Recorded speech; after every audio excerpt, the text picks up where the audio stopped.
there, this is Heather Hamilton from Resume Insider. This video is a quick tutorial on how to fix some spacing issues on your resume.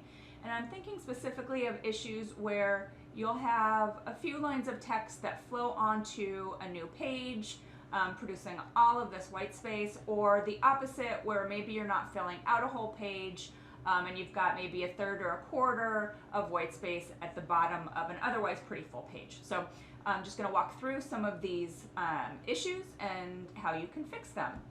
So the first thing I want to mention is I got this template off of Microsoft Word, and I would recommend that you don't ever do that. I'm just using it here as a sample, but I find that when you are downloading templates, specifically from Word, but also from other places, they're really more focused on the aesthetics without really an understanding of how applicant tracking systems work and what's appropriate to actually appear in a resume. I even see, colors and icons and things like that that we don't recommend. So just keep in mind, I'm not endorsing this particular format for anybody. Okay, so now let's jump in and look at some of the ways that you can either create more space or create more fullness in your resume. So the first thing is to look at your text size. So if we look here on this resume, you'll notice that this section here, this first job title and company, and the description is smaller than this one. So with this one, you'll see we've got an 11-point font, and we've got the job title and company that are in 14-point font. Which is totally unnecessary. I think 14-point is great for your headers, but 12-point is perfectly fine for things like degrees and job title and company. So we're going to change these down to 12, and that's going to create a little extra space. And then my favorite little mini hack of all is to take your body text, and we like 11-point. Because it's easy to read without being too large. But if you need to create some more space, you might not know you can do this, but you can take it down to 10.5 fonts, 10.5 point font. Just by clicking in to your size here and typing in 10.5. And you'll see that it decreased the font a little bit and it created some extra space, but that font is still very readable. So 10.5 point font is my favorite font size, which might be a little geeky to have a favorite font size, but it is. Okay, next, remove any unnecessary information on your resume. Now, for this, you'll need kind of a deeper understanding of what goes onto a resume, and that's certainly something that we can help you out with at Resume Insider, but you should be able to just take a look here and find things that don't need to be there. So for example, this might have had a GPA listed here. That's not something we recommend unless you're a brand new graduate. So you can take content like that off. So it's just, my recommendation to get a good understanding of what those common things are that people will include on a resume that shouldn't be there, and to go through, scrub your resume and take those things off.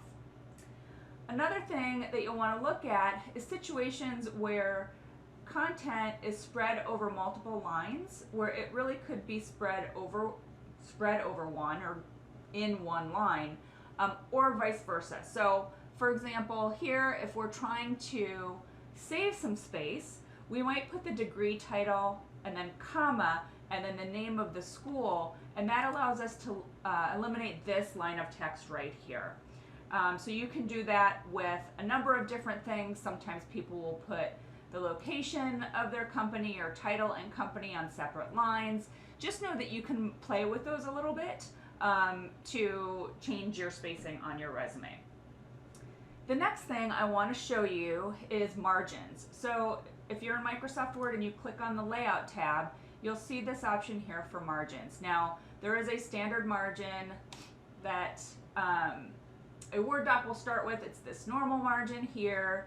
As you can see, this particular template used a customized margin, and that's absolutely fine. I think that's a great, a great option here. So here's how you would create a custom margin. You just go down to the bottom here, click on custom margin, and then you can input how much space you want at the very top and the bottom and either side of the page. Now, one word of warning. If you go nuts here, it's gonna look not great. You don't want your name hugging up the very top of the page, or your content to really stretch to within a quarter inch of each side of your page. So what we're talking about here are really subtle adjustments. So in this example, it looks like they might have started with margins that were 0.75 on the top and the bottom, and on the top they just changed them to 0.66, and that's great. You're going to save a little bit of space that way. Another thing to think about is inserting page breaks. So you may not have used page breaks before, or perhaps you have. For this situation, let's say that I wanted this whole volunteer section, and maybe the skills section too, to flow down into the next page. So what I'm going to do is I am going to insert and then select page break. Okay, looks like it took my header out as well, but we'll just put that back in.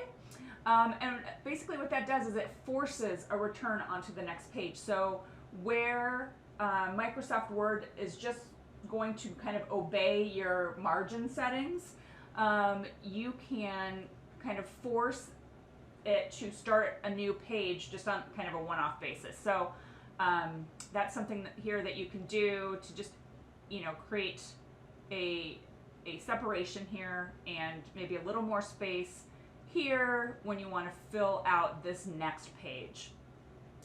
The one other thing I wanted to mention, and this will just help you kind of troubleshoot everything, is if you go onto the Home tab in Microsoft Word and you hit this little paragraph sign here, you're going to be able to see where you have returns in your document, and you'll be able to fix some of those where they're unnecessary. So for example, you've got 2 returns here, and you don't need to. Actually we've got another one here. So you might, and there's our page break, by the way, that we added, but you might want to go through and look for opportunities where you've got an extra line, like maybe here, you want to remove this one, where you can bring your text up, or you might want to maybe add, I don't know if I would do it here, but you might want to add another line space, and you can do that as well. So I hope this helps. Just a couple of really simple things to do in Microsoft Word to adjust your spacing on your resume. And if you're interested in any more information about your resume or your job search, you can find our blog at resumeinsider.net/blog. Thanks for watching.